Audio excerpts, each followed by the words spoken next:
Hello everyone, it is time for another Doc Talk, and today we will be covering the recent sociology lecture from the prominent Professor Sam Richards. I have admired his work for quite some time now. He has a way about him to guide young minds while not directing them. He provokes critical thinking while not sharing his personal view on the matter. In this lesson, they are discussing the assassination of Charlie Kirk and the potential repercussions that could follow. Let's dive on in, shall we? Hey, what are when you think about this, where we're at, and we think about 9/11, we think about what happened yesterday. What are you afraid? What are you afraid of that might happen next? Like, what are you guys afraid of? And by the way, you can speak to both the U.S. and speak the Middle East, or however you want to go. And anybody can start. Like, what are you afraid of? I think the thing I fear the most is retaliation. Just because we live in a world where retaliation is such a common thing on both sides in any issue. And with Charlie being such a high profile, he raised millions of dollars for the right-wing party, endorsed candidates. I just feel like it opens the door for someone else who feels passionate to do it to a leader on the left. Mm-hmm. This is where my mind went as well. With today's social media algorithms creating powerful echo chambers, people have been falling victim to radicalization faster than ever before. Someone could be inspired by the killer's action, either by wanting to claim revenge or wanting to further the agenda. By crossing these lines of a reaction to an idea, we make the simple idea of sharing ideas dangerous. And this never spells well for a nation as a whole. How about somebody else? Like, what are you most afraid might happen? I think, our guns getting, the laws changing. The laws have changed in Massachusetts already. You can't even have a Glock anymore. That's just a handgun. It's not an AK-47 or an AR-15. It's a handgun. Well, so you're afraid, actually, of clamping down on the Second Amendment. Yeah, because guns don't kill people. Cars don't drive drunk. Spoons don't make people fat. People kill people. People are sick, and they're the ones that kill people. This young man came out defending the Second Amendment very quickly. I'm imagining that he's already been arguing certain points online or with his university peers. For those on the far left, it seems that the only thing they have to say that isn't horrible is, see, we told you, we need to enforce stricter gun laws. It's unfortunate that he brought this up so early in the discussion, because this will likely hijack the majority of the focus on the conversation from here on out. Somebody else. Well, I think that was a really good segue into this. I think with the combination of possible retaliation and the lack of gun laws, wouldn't gun laws be better if there is a fear of retaliation from the left? Yeah. And so it begins. We have now turned a conversation of a man being assassinated for his ideas into a discussion about gun laws. Yeah. I think the problem with taking away or, putting any gun laws into play is you're going to create a black market for guns. There's already a black market. There's already ghost guns, and it's just going to be just like weed, just like cocaine, just like anything else that gets on the street. Now, I don't want them to get into all of it, but this is an excellent point about the climate created when gun laws become increasingly stricter. There are 4 times more guns in the US than people. If the government decides to crack down on guns, it will create an environment where the only people who can't own firearms are the law-abiding citizens.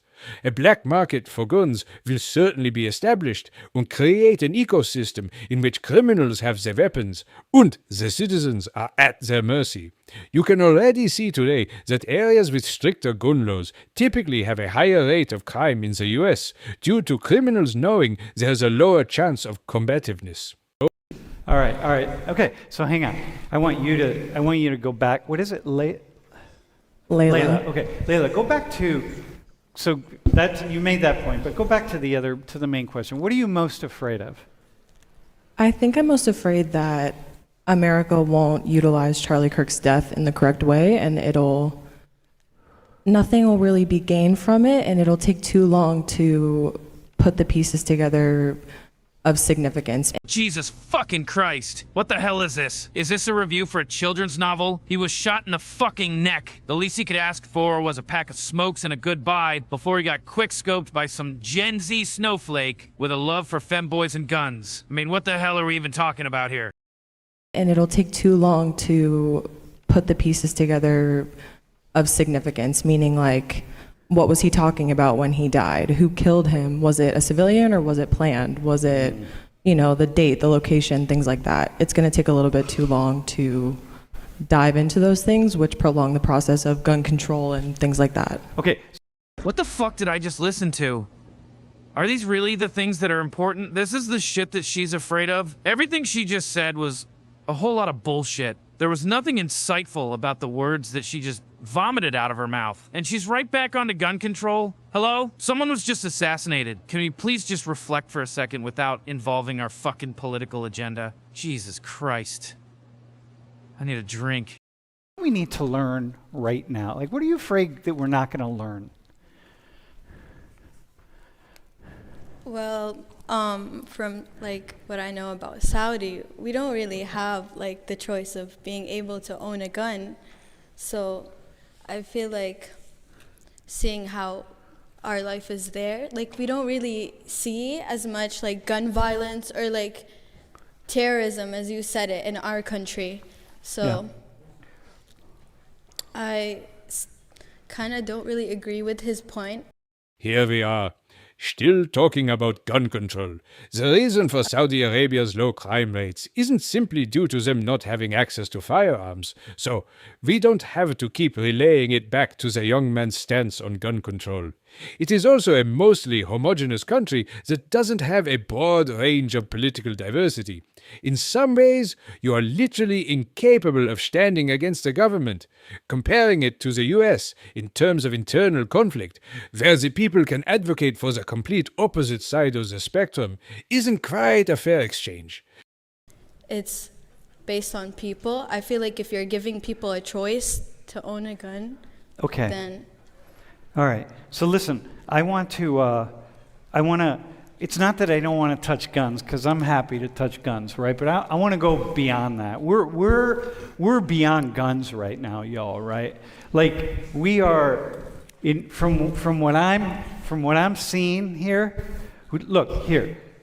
I want to sit with some. I want you all to sit with something. I want you to respond to something. Now, Sam is going to force a pivot, since the students seem dead set on debating gun control laws. Notice how he assures them that they're making excellent points, but this won't be the topic for today. He guides the conversation, but doesn't direct it. This thing could go south, okay? You know what I mean by that, going south, okay? It could really spiral. Thinking about it spiraling, and so Layla and Walla, what are you afraid of? Wait. Like spiraling, like, you know what I mean? Like, you kind of, Jason said it in a way, it's like retaliation and here and here and here and here and here, and like, oh, like what do you, hang on, do you think about that? Maybe you don't think about it. Think about things spiraling and getting out of control. Yeah, for sure. I think it's natural with any major thing, especially Charlie Kirk. He represented so much. He said so much all the time. So his death means a lot to a lot of people in a lot of different ways, but I'm not sure really what I'm afraid of other than the meaning of it and the symbolism behind his death not being understood and utilized. Okay. She most certainly approached that carefully, although I'm still curious as to what she might mean by utilize his death. I'm assuming she means to use his death, as he was a defender of the Second Amendment, to advocate for stricter gun laws, which I'm sure would make him roll over in his grave. She could also mean to use his death as a line to not cross politically. Killing people based on their ideas is a surefire way to topple a nation. Charlie was very aggressive with his views. He was very, at least I think a lot of the things that I've seen in a lot of the media I ingested from him was anti-college, yet his main source of debate was college campuses. That's a little bit. Does she not understand that her little social media algorithm was designed that way? I mean, the content that she is digesting is probably his most hardcore takes, out of context, cherry-picked through thousands of hours of content by someone who already decided to fucking hate him. I'm not even really a Charlie Kirk fanboy. I just can't stand when people don't recognize that they're being tossed around in the echo chamber equivalent of a fucking dryer. And what the fuck is this about him telling people they don't need to go to school, but debates on college campuses? That fact doesn't contradict anything. School is not a place for smart people. It's a place where young kids go to get laid and work on memorizing shit. Okay, so wait, so for you, actually, so you're someone who, for the most part, there are many things that Charlie said that you would agree with. That I would agree with? For sure. No. Well, listen to what I said earlier. He said the guy was talking every single day, just like me. I have thousands hours of video. He has probably 100,000 hours of video. There are things that he said that I will guarantee you would say, oh yeah, a lot of things that he said that you'd be like, yeah, that's actually a really good point, and that's a smart point, and that's good, that's bad, you know. Oh, I'm sure, but with the context and with just everything altogether, Charlie Kirk as a whole, I know I do not agree with. He could say and have, some clear points that are factually true or statistically true or morally true in rare cases, but that doesn't mean I agree with him and everything that he did. It is quite comical she mentions that. With context in consideration, she doesn't agree. Most of the things pointed to that people use to prove Charlie's hatefulness are directly pulled out of context, with no regard for conversational nuance at all. I wasn't an avid watcher of Charlie's. I pinned him as a pretty average conservative, with nothing really sticking out about his viewpoints. All right, hang on. How did Charlie Kirk's debate style of prove me wrong actually serve to further discourse and knowledge and community? Because Amber Lynn, thanks, man. Wait, can somebody answer that question who's like a Charlie Kirk fan? Are you a Charlie Kirk fan? Dude, no, here, give him that. Here, you can use this. This one here, it's easier. Can you pass that down? Can you answer that question? How's it further discourse and knowledge and community? Like, what do you mean? Like discourse? Like his debate style, prove me wrong. Dude, prove me wrong, man.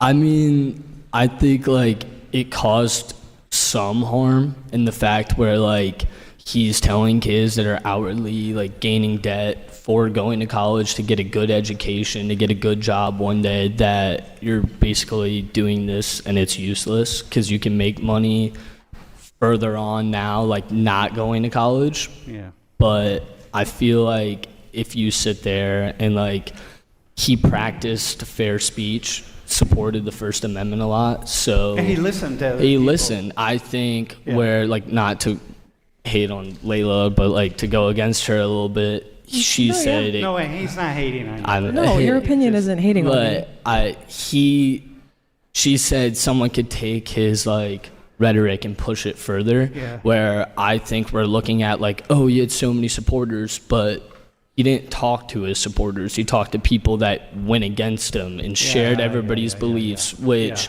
if you're sharing your beliefs and having civil conversations like that, it prevents violence and it prevents getting shot. Well, at least it helps to prevent violence. In this case, the young man was radicalized due to an over-ingestion of divisive political content. It is almost always the ones who are silenced that become dangerous.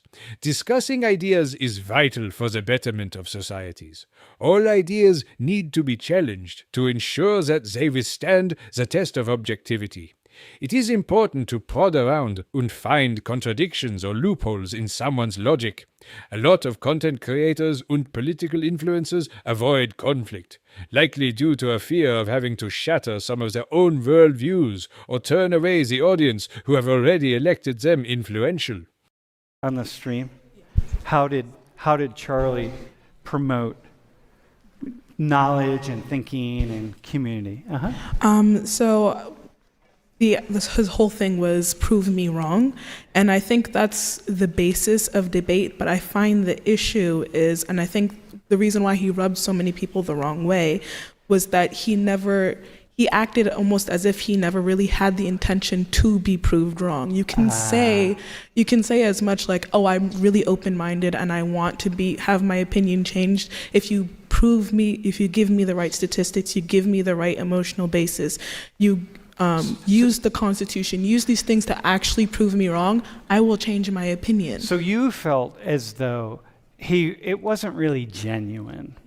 So I try, for example, for me, yeah, that's really important. So you felt all along like, yeah, it's not really genuine. I doubt that Charlie would be swayed if you came up and promoted an emotional basis. The conservatives tend to steer clear of those. But I digress. She makes a point on how his prove me wrong format could have rubbed some of the students the wrong way. And I don't doubt that it did drive a lot of them crazy. The problem with that is that it was due to his confidence gathered through countless hours of debate and testing his logic against others. Of course, he was confident that he was correct, but he still showed up and gave others a chance to prove him wrong. This, at the very least, is respectable.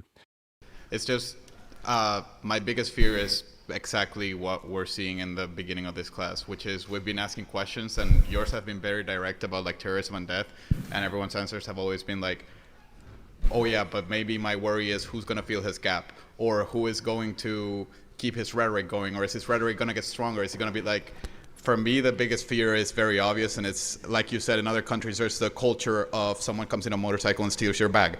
We, in the internet, and I see it with my friends this morning in the group chat and everywhere in the internet, people are like, yay, maybe he was a little out of line, but we got him killed, and that's better. There's now a gap, like, haha, look at this video where he said killing was worth it. Good thing he died. Like, you're joining him. You're being a person that says, yes, we should kill people. Yeah, I am on his team. If I don't agree with you, you should be dead.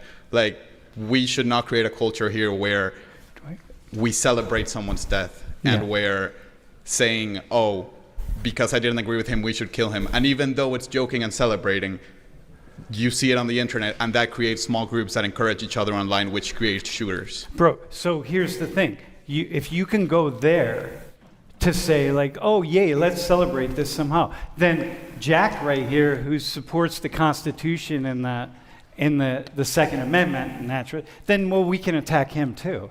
Well, let's go to him. We went to Charlie, we'll go here, we'll go there, well, let's go to Jack. And now we finally hit the point that Sam was looking for the entire lecture. This young man here truly knows what kind of dark future may be on the horizon. One thing that is necessary on diving a country into civil war is dehumanization. If you can convince your followers that someone is evil, they'll be willing to cross those boundaries for the cause. We, as a species, have a terrible habit of lobbing people into categories. And that is what they were touching on here. Because Jack was pro-Second Amendment, he belongs in the same category as Charlie Kirk. In reality, there is a lot more grey area between party lines that wouldn't be accounted for in this sowing of division. That'll go ahead and wrap up our little doc talk. If you enjoyed it and would like to see more, make sure to like, share, and subscribe. I'd also love to see discourse in the comments. Share your thoughts and be civil. Fuck that. I want wrong answers only. I'll see you motherfuckers in chat.